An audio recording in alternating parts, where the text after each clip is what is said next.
the way around, man. How are you? My name's Alan Cox. Thanks for being here. Say hi to Bill Squire. He's right over there. What's up, creepy hugs, everyone? Thanks for listening to and watching this episode of the Alan Cox Show. Don't forget to like, subscribe, and share a cold one with the boys. Mary Santora is here, too. What up? And Poundcake is back in Studio G. He's not paired or something. Yeah, he's paired. Well, hold on. Let me unpair him. And then I'll pair him. I have no idea. I do it the same way every day, so I have no idea what that's about. Enjoy it as much as you can. Once it leaves my hands, I don't know what happens to it. My portion of the podcast process is over. Don't know. But it's there for you on the iHeartRadio app.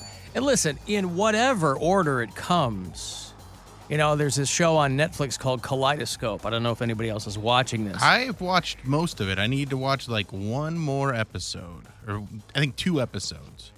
It's a really good cast. It's an episodic heist show, but each episode, people are watching it in different orders.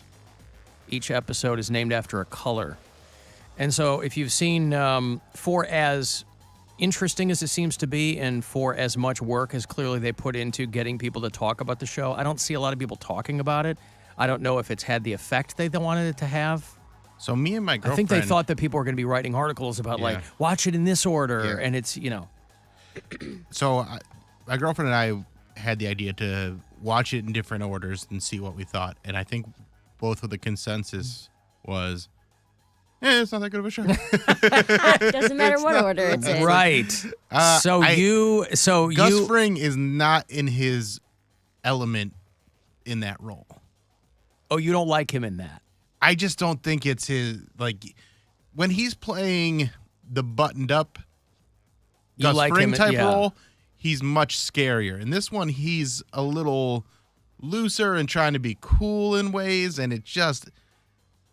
it's not terrible, but it's not, and I don't think it's his fault as much as I think the writing is kind of meh on the show. You like him as Giancarlo Esposito is the actor. Yeah. You like him as the guy, you like him as Gus Fring. Well, that's I think how most people see him. Right. But I've seen him in other roles. He's Moff Gideon over on The Mandalorian. And he's on Community. Yeah. And I've seen him in a bunch of stuff. But it's not just him in this show. It's just the show doesn't have... Who's the guy that is like the bad guy?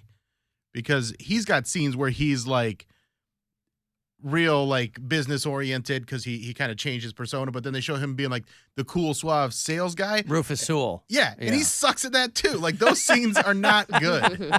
Like where they're trying to like... They're... Spoiler alert, breaking into houses and robbing people. And he's like the party guy. And he's like, yeah, we're having the best time. I'm like, man, this guy seems like he's never actually been invited to hang out after hours at somebody's house. Like he didn't have the charisma that they needed him to have for that character. Right. Well, he got some hot girls in it. I mean, there's some good actresses in it. Yes, but the girl that's also in You that plays his daughter is very pretty. I haven't seen that show. Oh, she's hot. The black girl. Yeah, the black girl, right. But like Jay Courtney's in it. He was in Suicide Squad and, you know, whatever. But anyway, we digress. Whatever order the segments of this program come to you in the podcast, whatever. Listen, I'll tell you what. Boy, did Poundcake miss a time last night. The annual iHeart staff Cavs game.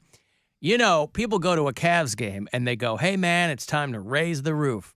Our seats, we could touch the roof. That's how much fun we were having last night up there in Volume Town. What's it called? Loudville. Loudness area.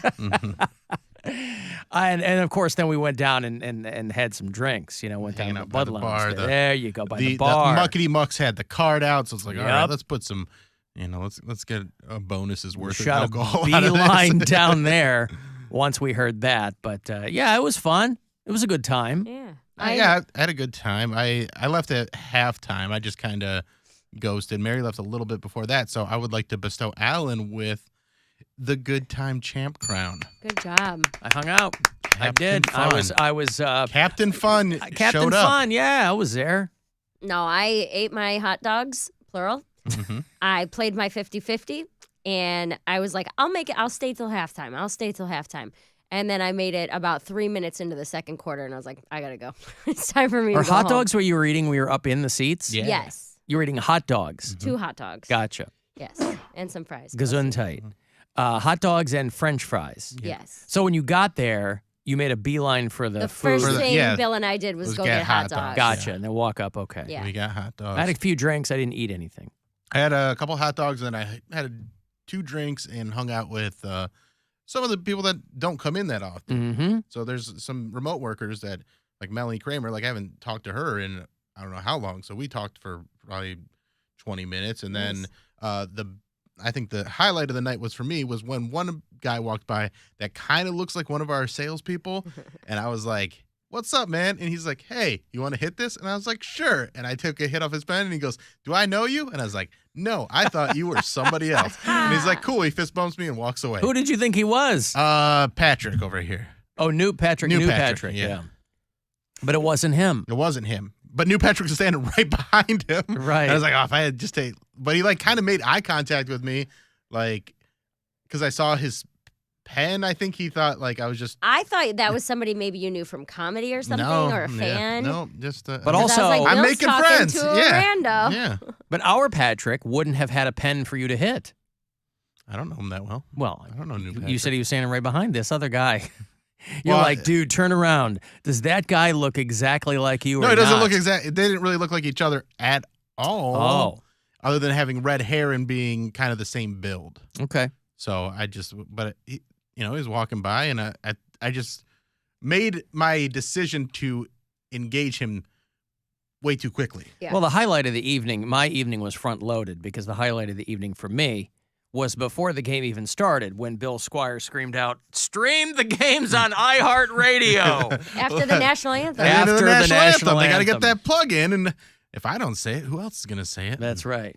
And I think after that, probably a lot of people were out there. If you were at the Cavs game last night, it was a fantastic time. Twilight's last gleaming, whose broad stripes and bright stars were so gallantly there, as the rockets were there, and the twilight's last gleaming, and the rockets' red glare were so gallantly there.